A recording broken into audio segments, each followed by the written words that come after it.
Magandang hapon po sa inyong lahat.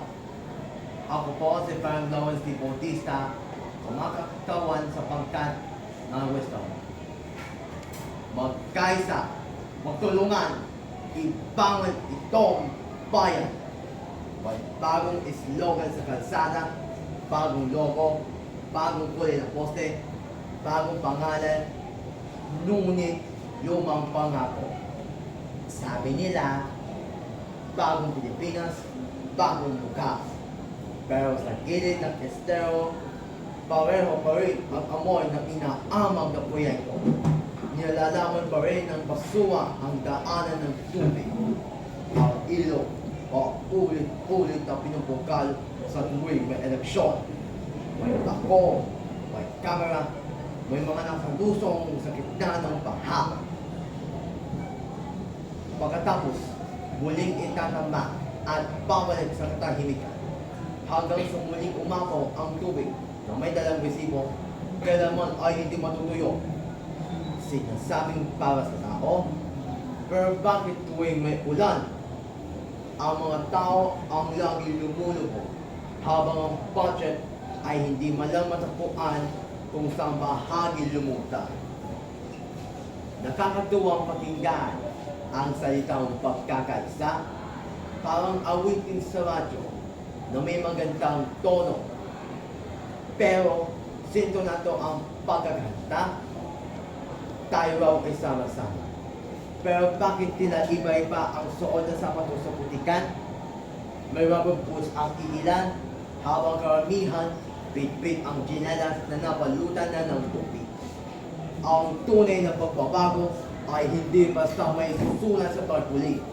Hindi din ito matatagpuan sa mga post ng sino mang huwad sa social media.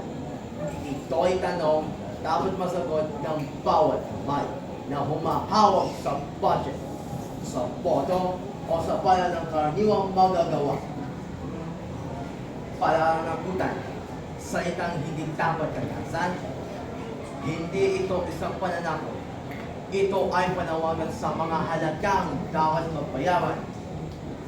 Sa bawat kalye, inukit, pero hindi tinapos.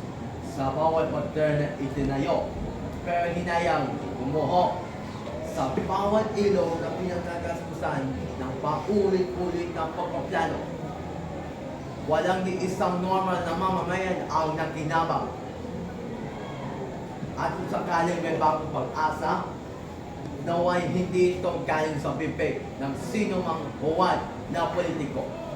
Naway manggaling ito sa mga taong hindi na basta-basta naniniwala agad.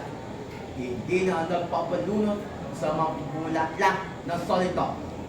Hindi na papayag na ang pambansang proyekto ay magiging palubog na bangka ng karamihan. Bago nga pa ang Pilipinas, o nagbago lang ang ating pagtingin sa kahulugan ng kaunlaran. Pero bago natin ito ipagdiwang, siguraduhin muna natin ang ilog ay hindi na kailangang daanan ng tubo ng kasinungalingan. Siguraduhin natin na ang salitang bago ay hindi lamang magsilbing palamuti sa lumang sistema. Pag-asa ay hindi basta-basta ibinibigay. Ito ay hinahabi. Minamasa sa pagitan ng ulan at araw ng galit at pagpapatawad. At kung sakaling kumaloy muli ang pagbaha ng korupsyon, hindi na tayo muling matatakot at bakal sa balutan. Mananatili tayo sa gitna ng tubig, hahawapin ang umaragasang agos. Mananatiling nakatayo, bitbit at patatag na politikan.